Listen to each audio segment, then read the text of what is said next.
মদৰ নিচাত এইদৰে অশ্লীল গালি গালাজেৰে পলাশবাৰীৰ বিজেপি বিধায়কৰ বেনাৰ ব্ৰহ্মপুত্ৰত দলিয়াই দিলে এইজন যুৱকে। আকৌ দৃশ্যটো ভালদৰে চাওক আৰু মন কৰক। সোঁহাতত এইদৰে যুৱকজনে চিৰি বগৰাই বিধায়ক হেমাংগ ঠাকুৰীয়াৰ ছবি সন্মলিত বেনাৰ দলিয়ালে ব্ৰহ্মপুত্ৰত।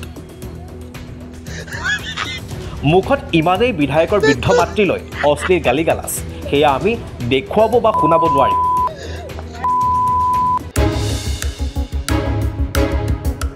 এই যে যুৱকজনক দেখিছে, তেওঁৰ নাম সুমিত দাস। মিৰ্জাৰ বটিয়াপাৰাৰ যুৱকজনে কিয় সংঘটিত কৰিছিল এনে কাণ্ড?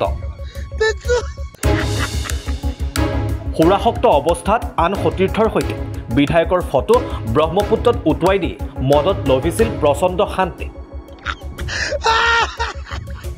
ঐ, কাৰ ফটো লৈ গৈছ?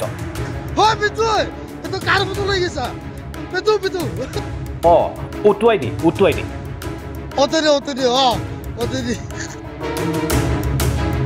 এইবাৰ শুনক যুৱক কেইজনৰ অট্টহাস্য।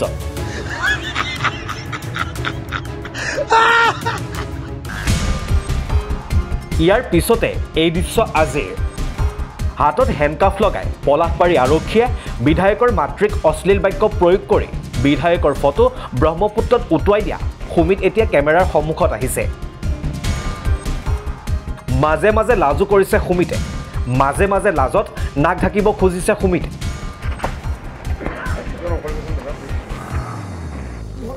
শেষত নীলামাক্স মুখত লগাই সাংবাদিকক দুই এষাৰ কৈ যোৱাৰ চেষ্টা চলাইছে থানাৰ চৌহদত।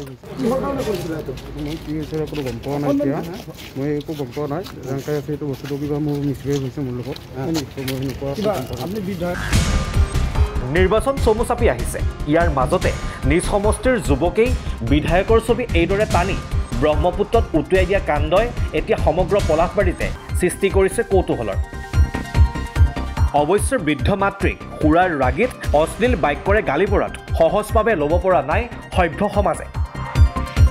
সুমিত গ্ৰেপ্তাৰ হ'ল, লগে লগে এই ঘটনাৰ ৰাজনৈতিক গোন্ধ পাইছে হেনো বিধায়ক হেমাংগই। কোনো ৰাজনৈতিক দলৰ সদস্য নোহোৱা সুমিতে কিয় কৰিলে এই কাম? সুমিতৰ ভাৱভংগীৰ আগৰে পৰাই প্ৰত্যক্ষ কৰিছিল বিধায়ক হেমাংগই।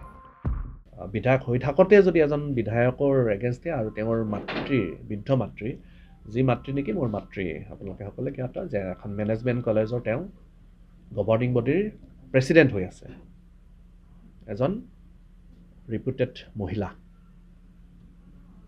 মোৰ মাতৃ, বৃদ্ধ মাতৃৰ প্ৰতি যদি তেনেকুৱা কৰিব পাৰে, সেই ব্যক্তিবিলাকে কোনোবা ৰাজনৈতিকভাৱে প্ৰৰচনাত সমাজত এটা সময়ত ভয়ংকৰ পৰিস্থিতি সৃষ্টি কৰিব পাৰে। ৰাজনৈতিকভাৱে মুখ সেৱা প্ৰতিপন্ন কৰিবলৈ কোনোবা ৰাজনীতিবিদে এই কাণ্ড কৰোৱাইছে। ৰাজনীতিকৰণ কৰিবলৈ কোনো অপশক্তিয়ে অৰাজনৈতিক যুৱক সুমিতৰ দ্বাৰা এই কাণ্ড সংঘটিত কৰোৱাৰ অভিযোগ বিধায়ক হেমাংগ ঠাকুৰীয়াৰ। ভৱিষ্যতে যাতে পলাশবাৰী সমষ্টি অশান্তিকৰ নহওক, তাৰ বাবে আমাৰ প্ৰত্যেকৰে দায়িত্ব আছে আৰু বিধায়ক এজনৰ দায়িত্ব আছে পলাশবাৰী সমষ্টিৰ যাতে অৰাজকতাৰ সৃষ্টি নহয়।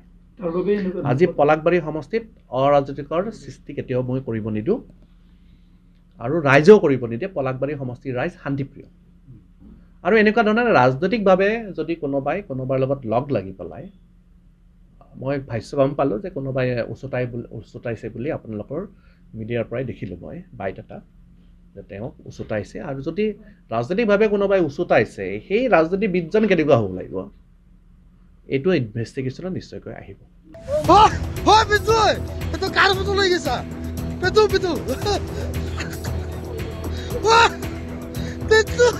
পলাশবাৰীৰ পৰা উৎপল দাসৰ ৰিপৰ্ট, নেশ্যনেল।